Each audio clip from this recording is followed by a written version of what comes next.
Assalamualaikum warahmatullahi wabarakatuh. Perkenalkan, nama saya Guntur Laksono, NPM 1623019 dari kelas 4C. Saya akan menjawab pertanyaan analisiskan materi berdasarkan kelompok masing-masing meliputi kajian teori pada masing-masing submateri dan simpulkan.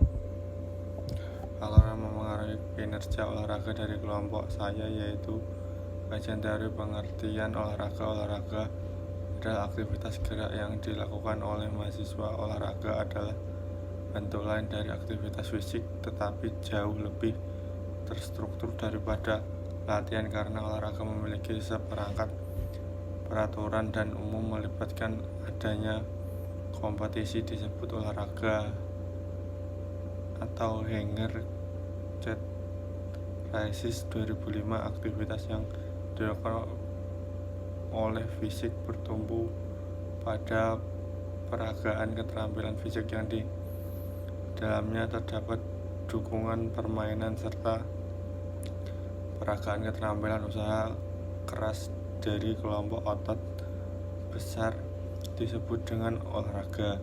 Kesimpulan sesuai dengan identifikasi penelitian dan pembahasan yang telah diuraikan dapat diambil kesimpulan bahwa potensi atlet cabang olahraga sepak bola di Kabupaten Gunung Kidul usia 13 sampai dengan 15 tahun termasuk dalam kategori cukup berbakat. Kesimpulan tersebut dibuktikan dengan adanya penghitungan dari nilai rata-rata yang didapat pada penghitungan skor. Nilai rata-rata adalah 199,71.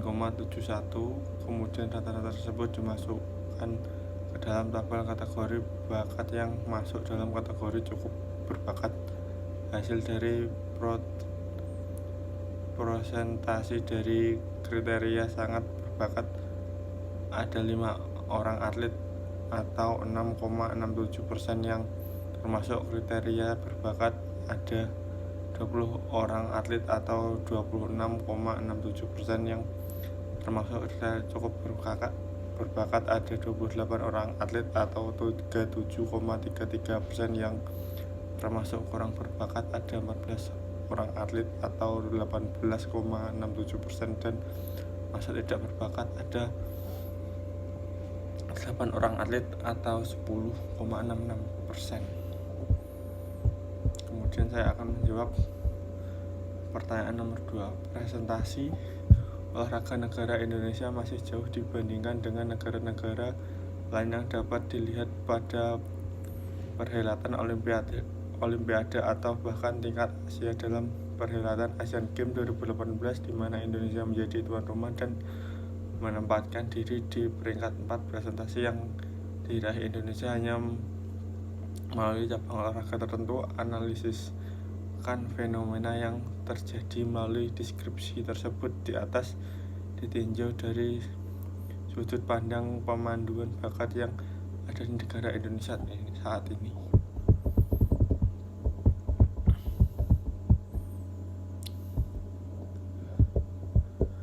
Pertama kalinya peserta olahraga Asia diselenggarakan secara bersamaan di 2 kota. Ibu kota Indonesia, Jakarta, yang menjadi tuan rumah pesta olahraga Asia untuk pertama kalinya pada tahun 1962, dan Palembang, ibu kota provinsi Sumatera Selatan. Acara diadakan di dan sekitar 2 kota tersebut termasuk lokasi di Bandung dan beberapa tempat di provinsi Jawa Barat dan Banten. Upacara pembukaan dan penutupan Pesta Olahraga Asia 2018 diadakan di Stadion Utama Gelora Bung Karno, Jakarta. E-sport dan polo kano pertama kalinya disertakan sebagai olahraga eksibisi, namun pada Maret 2014 terdapat beberapa kekhawatiran mengenai kemampuan Vietnam untuk menjadi tuan rumah. Hal ini termasuk kekhawatiran apakah anggaran yang diantisipasi sebesar 150 juta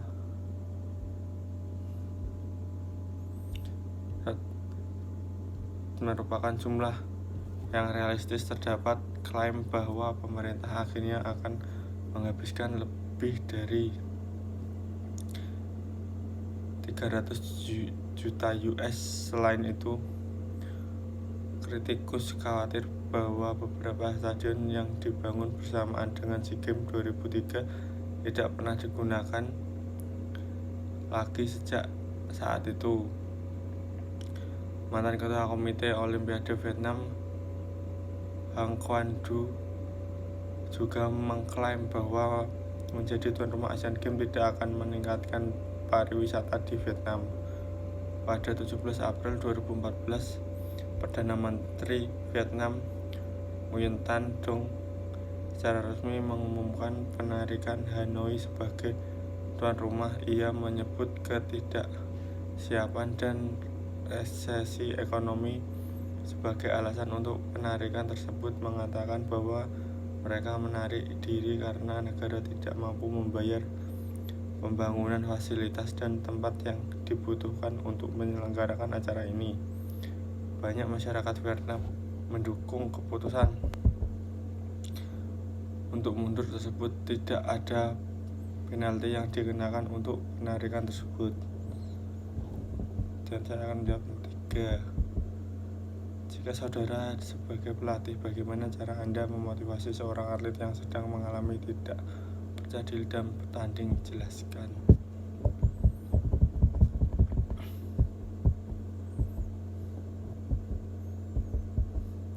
Apabila saya menjadi pelatih dan atlet yang saya bina sedang mengalami tidak percaya diri, saya akan memberikan motivasi dengan cara berpikir positif. Berpikir positif yang dimaksudkan sebagai cara berpikir yang mengarahkan sesuatu ke arah positif, melihat segi baiknya. Hal ini perlu dibiasakan bukan saja oleh atlet tetapi terlebih-lebih bagi pelatih yang melatihnya.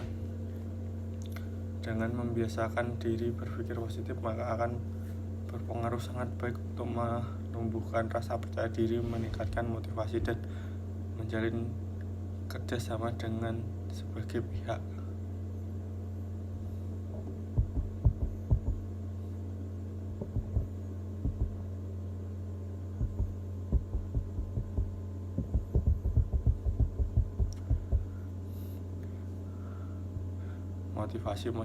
Motivasi dapat dilihat sebagai suatu proses dalam diri seorang untuk melakukan sesuatu sebagai usaha dalam mencapai tujuan tertentu. Motivasi yang kuat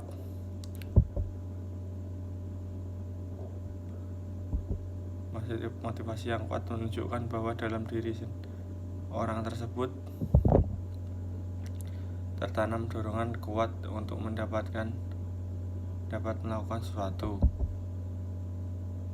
Mengendalikan emosi para atlet asuhannya yang tertentu saja akan berbeda antara atlet satu dengan atlet yang lain. Gejolak emosi dapat mengganggu keseimbangan psikologis seperti gemetar, sakit perut, kejang, otot, dan sebagainya. Dengan terganggunya keseimbangan fisiologis, maka konsentrasi pun akan terganggu sehingga atlet tidak dapat tampil maksimal. Seringkali seorang atlet mengalami ketegangan yang memuncak hanya beberapa saat sebelum pertandingan dimulai. Demikian hebatnya ketegangan tersebut sampai tidak dapat melakukan awalan dengan baik, apalagi jika lawannya dapat menekan dan penonton pun tidak berpihak padanya. Maka dapat dibayangkan atlet tersebut tidak akan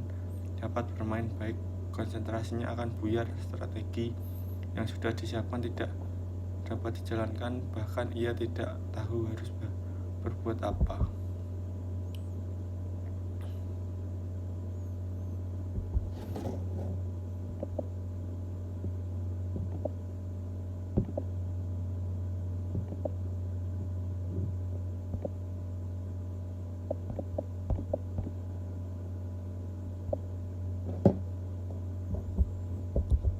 Nomor 4,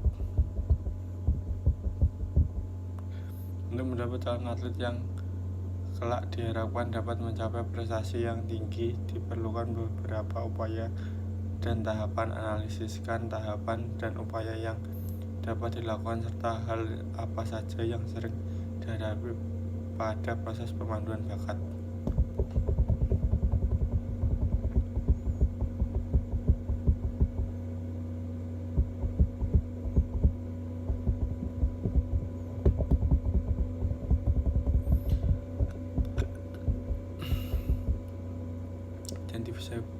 Identifikasi bakat menurut Kamus Besar Indonesia.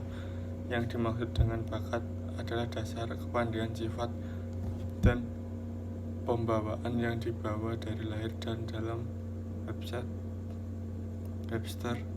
Encyclopedic and Bright's Dictionary on the English Language dinyatakan sebagai a specialist naturally ability. Dari pengertian bakat di atas, selanjutnya dapat dikatakan bahwa identifikasi bakat pada olahraga adalah proses pemberian ciri karakteristikasi terhadap dasar kemampuan yang dibawa dari lahir yang dapat melandasi keterampilan olahraga. Proses identifikasi bakat untuk mendapatkan calon atlet kelak diharapkan dapat menarik prestasi. Diperlukan upaya dengan beberapa tahap.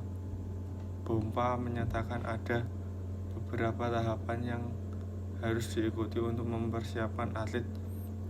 Adapun tahapan yang dimaksud adalah A. Mencari calon atlet, B. Memilih calon atlet dengan usia muda, memonitor calon atlet tersebut secara terus menerus, membantu calon atlet agar dapat meraih prestasi puncak. Selama ini hasil observasi menunjukkan bahwa eksistensi atlet selalu berkaitan erat dengan kerja dan waktu yang diinvestasikan para atlet pelatih kepada calon atlet yang memiliki kemampuan alami superior. Kemudian nomor 5, dalam proses latihan ada di dalam fase latihan. Sebutkan dan jelaskan fase dalam latihan.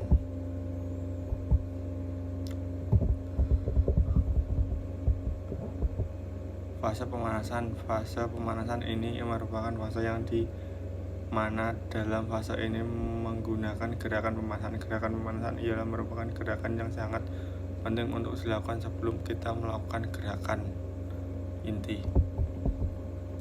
Fase inti ialah merupakan fase yang dimana kita melakukan kegiatan senam irama yang harus dilakukan dengan teratur sesuai dengan jadwal atau tempo irama. Model gerakan pada fase ini ialah menyesuaikan gerakan yang ringan dengan gerakan pelan tanpa gerak yang kuat.